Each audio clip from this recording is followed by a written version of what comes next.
దివాకర్ వచ్చాడండి.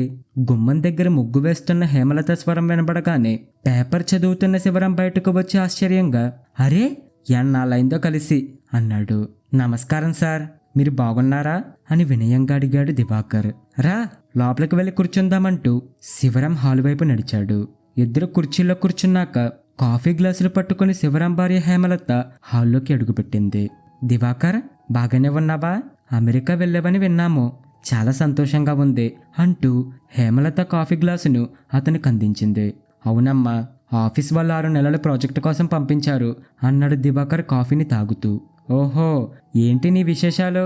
ఇప్పటికి ఇన్ఫోసిస్లో పనిచేస్తూనే ఉన్నావా అని అడిగాడు శివరాం ఆసక్తిగా. అవును సార్. అది సరే, మీరు ఇల్లు అమ్మేశారా? నాకు తెలియక మీ పాతింటికి వెళ్తే అక్కడ వేరే వాళ్ళు ఉన్నారు, వాళ్ళు చెప్పిన అడ్రస్ చూసుకుంటే ఇక్కడికి వచ్చాను అన్నాడు దివాకర్.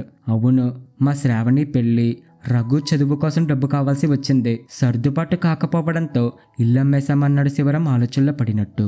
సెంటర్లో ఇల్లు కదండి, ఏం చేస్తాం, అవసరాలు అలా అమ్మేలా చేశాయి అన్నాడు శివరాం నిట్టూర్పుతో.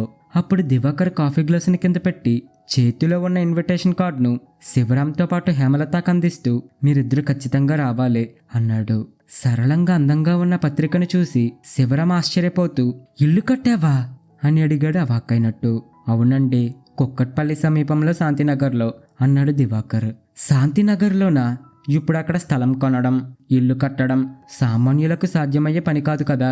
హైటెక్ సిటీకి దారి సులభమైన తర్వాత అక్కడి స్థలాల ధరలు ఆకాశాన్ని తాకుతున్నాయని విన్నాం అన్నాడు శివరాం ఆశ్చర్యంగా. తెలిసిన వాళ్ళ సాయంతో స్థలం దొరికిందండి అని సమాధానమిచ్చాడు దివాకర్. చాలా మంచి ప్రాంతం, అదృష్టమని భావించాలి, అలాంటి అవకాశాన్ని వదులుకోకూడదని తీసుకున్నాను అన్నాడు దివాకర్. ఫ్లాట్ కొన్నావా? ఫ్లాట్ తీసుకున్నావా అని అడిగింది హేమలత ఆసక్తిగా. 2 కాదు, ఒక పాతింటిని కొన్నాను, పూర్తిగా కోల్చకుండా కొన్ని మార్పులు చేయించానని సమాధానమిచ్చాడు.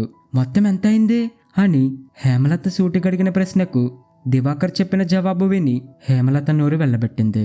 లోన్ ఎంత తీసుకున్నావో అని ఆమె చనువుగా అడిగిన ఆ ప్రశ్న శివరాంకి కాస్త అతిగా అనిపించింది. దివాకర్ నవ్వుతూ సమాధానం చెప్పాడు. మరి మిగిలిన డబ్బు ఎలా సమకూర్చావు?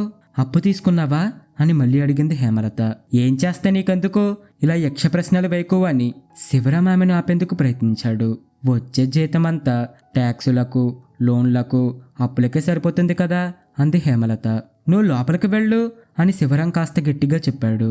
ఏం పర్లేదు సార్, ఇందులో దాచేదేముందే, నేను మీ కొడుకు లాంటి వాడిని కదా అని దివాకర్ హేమలత వైపు చూస్తూ, కొన్నాళ్ళు కష్టంగానే ఉంటుందమ్మా, సర్దుకోవాలి, ఒకటి కావాలంటే మరో దాని గురించి ఎక్కువ ఆలోచించకూడదు అన్నాడు దివాకర్. అది కాదు, రేపు నీకు పెళ్ళి, ఖర్చులు, అసలే కట్నం కానుకలు వద్దని చెప్తున్నావు అంది హేమలత. మా అమ్మ కూడా ఇలాగే అంటుంది, కానీ ఒక్కరోజు పెళ్లి కోసం ఆడంబరాలకు హడావిడికి పోయి లక్షల్లో ఖర్చు పెట్టి అప్పుల్లో కూరుకోవడం కంటే గుడిలో సింపుల్గా పెళ్లి చేసుకొని హోటల్లో రిసెప్షన్ పెడితే సరిపోతుంది. అయితే మనకు నచ్చినప్పుడు, మనకిష్టమైన చోట డబ్బున్నప్పుడు కొనాలంటే ఇప్పుడు శివార్లో కూడా సెంటీమీటర్ స్థలం కొనడం కష్టమండి అన్నాడు దివాకర్. అంతే.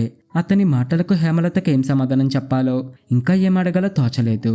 నీ ఆలోచనలు చాలా చక్కగా ఉన్నాయి, తెలివైన వాడివి, కష్టపడి చదువుకున్నావు, ఇదంతా మీ అమ్మ కష్టం, నీ అదృష్టమని చెప్పాలి అన్నాడు శివరాం మెచ్చుకుంటూ.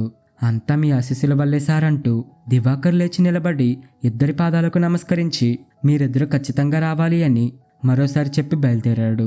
అతను వెళ్ళిపోగానే హేమలత గట్టిగా నిట్టూర్చి, ఇంకా 30 ఏళ్ళు నిండలేదు, అప్పుడే ఇల్లు, అది ఖరీదైన ప్రాంతంలో, నిన్న మొన్నటి దాకా పుస్తకాలు చేతబట్టి మన రఘుతో కాలేజీకి వెళ్లే దివాకరేనైతేనో అనిపిస్తుంది అనుకుంటూ లోపలికి నడిచింది.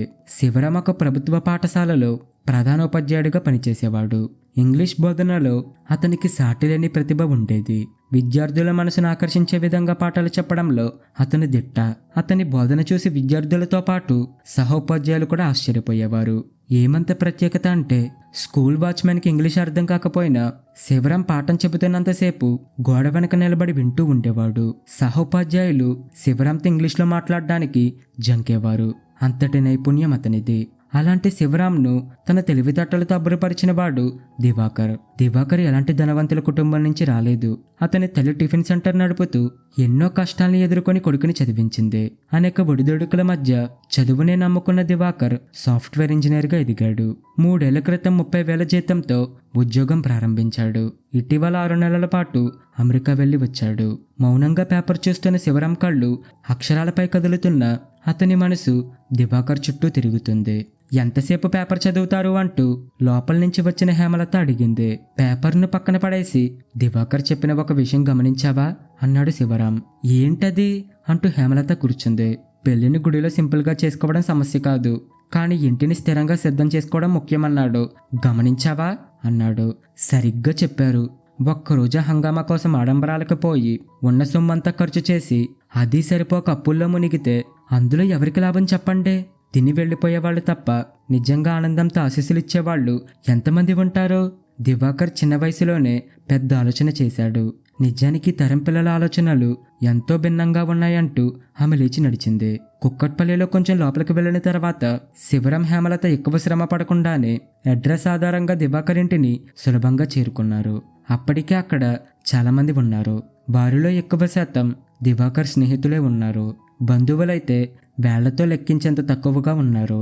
రండి సార్, రండమ్మా, అడ్రస్ సులభంగా దొరికిందా, లోపలికి రండి అంటూ దివాకర్ ఇద్దరిని ఆప్యాయంగా ఆహ్వానించి అక్కడే ఉన్న తన స్నేహితులకు పరిచయం చేశాడు. ఆ తర్వాత ఇద్దరికి ఇంటిని మొత్తం చూపించాడు. ఇది పాత ఇల్లు అయినా చిన్న చిన్న మార్పులు చేసి ఆ మార్పులు తెలియకుండా కొత్త ఇంటిలో అనిపించేలా ఉంది. ఇల్లు ఎలా ఉంది సార్ అని అడిగాడు దివాకర్. చాలా బాగుంది. పాత ఇల్లు అని నమ్మడం కష్టంగా ఉంది, కానీ రోడ్డు పక్కన కార్నర్లో షాపులో ఎందుకు కట్టావు అడిగాడు శివరాం. అవును సార్, అది షాపే అన్నాడు దివాకర్. అద్దెకిస్తావా అని అడిగాడు శివరాం. లేదు సార్, మా అమ్మ నడిపే టిఫిన్ సెంటర్ కోసం అన్నాడు. శివరాం హేమలత ఒకరి ముక్కలు ఒకరు చూసుకున్నారు.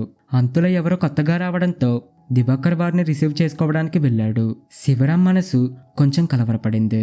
దివాకర్ గురించి తాను ఎంత గొప్పగా ఊహించుకున్నాడో అని ఆలోచనలో పడ్డాడు. అతని కళ్ళు దివాకర్ తల్లి కోసం వెతికాయి.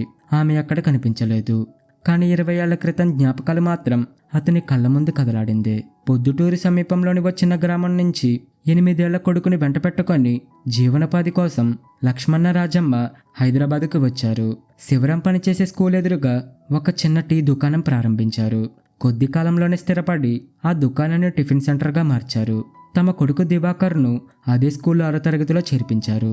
అప్పటినుంచి శివరాంతో ఆ దంపతులకు స్నేహం ఏర్పడింది. రాజమ్మ ఇడ్లీలు దోశలు తయారు చేస్తుండగా లక్ష్మణ టీ కాఫీ చేసేవాడు.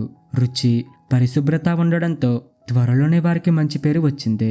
3 ఏళ్లు సాఫీగా సాగిన తర్వాత దైవం చిన్నచూపు చూసినట్టు సరుకులు కొనడానికి బజార్కు వెళ్లి సైకిల్పై తిరిగి వస్తున్న లక్ష్మణను లారీ ఢీ కొట్టడంతో అతను అక్కడికక్కడే ప్రాణాలు విడిచాడు.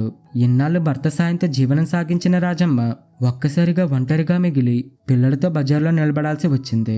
భర్త లేకుండా బ్రతకడం కష్టమని భావించి ఊరికి వెళ్లిపోవాలని నిర్ణయించుకొని దివాకర్ని స్కూల్ నుంచి మాన్పించేసి తనతో తీసుకెళ్లేందుకు సిద్ధమై శివరాం దగ్గరకు వచ్చి చెప్పింది. చూడు రాజమ్మ, దివాకర్ చురుకైనవాడు, తెలివిగలవాడు. ఇప్పుడు ఇలా మధ్యలో చదివాపేస్తే అతని భవిష్యత్తు నాశనం అవుతుంది అని శివరాం ఆమెతో అన్నాడు. నిజమే సార్, తిండికే కష్టమవుతుంది, ఇక చదివేలా సాధ్యం అంది రాజమ్మ కళ్ళు చెమార్చుకుంటూ. లక్ష్మణ హోటల్ అంటే ఈ చుట్టుపక్కల వాళ్ళందరికీ తెలుసు. మళ్ళీ నువ్వెందుకు మొదలు పెట్టకూడదు? కష్టాలు వచ్చినప్పుడే ధైర్యంగా నిలబడాలి అన్నాడు శివరాం. డబ్బులు ఎవరిస్తారు సార్, అయిన వాళ్లే పట్టించుకోవడం లేదు అంది ఆమె నిరాశగా. నువ్వు దిగులు పడకు, నేను బ్యాంకులో లోన్ ఇప్పిస్తాను. మళ్ళీ నువ్వు టీ స్టాల్ ప్రారంభించి దివాకర్ను చదివించు అని శివరాం భరోసా ఇచ్చాడు. ఆ మాటలు రాజమ్మలో దాగి ఉన్న ధైర్యాన్ని మేల్కొల్పాయి. ఆ రోజు నుంచి ఈ రోజు వరకు ఆమె టిఫిన్ సెంటర్ నడిపిస్తూనే ఉంది. కొంతసేపటి తర్వాత అటువైపు వచ్చిన దివాకర్ సార్, భోజనానికి రండి అనడంతో ఆలోచన నుంచి తేరుకున్న శివరాం చుట్టూ చూశాడు. అందరూ భోజనం కోసం వెళ్తున్నారు. దివాకర్, నిన్నొక విషయం అడుగుతాను, తప్పుగా అనుకోవు కదా అన్నాడు శివరాం. ఏంటి సార్, అడగంటే అన్నాడు దివాకర్ చిరునవ్వుతో. మీ అమ్మ కోసం షాపు కట్టానన్నావు. ఇప్పుడు నువ్వు మంచి పొజిషన్లో ఉండి సంపాదిస్తున్నావు కదా, అలాంటప్పుడు కూడా మీ అమ్మ టిఫిన్ సెంటర్ నడపాలా? ఈ వయసులో ఆమెను కష్టపెట్టడం సరైనదేనా? ఒకసారి ఆలోచించు అన్నాడు శివరాం సున్నితంగా. ఉద్యోగంలో చేరిన వెంటనే అమ్మతో ఇదే విషయం చెప్పాను సార్, కానీ ఆమె ఏం సమాధానం చెప్పిందో తెలుసా అన్నాడు దివాకర్. ఈ రోజు నువ్వు ఈ స్థాయికి చేరడానికి ఈ టిఫిన్ సెంటర్ ఇన్నాళ్ళు మనకు తోడుగా నిలిచింది.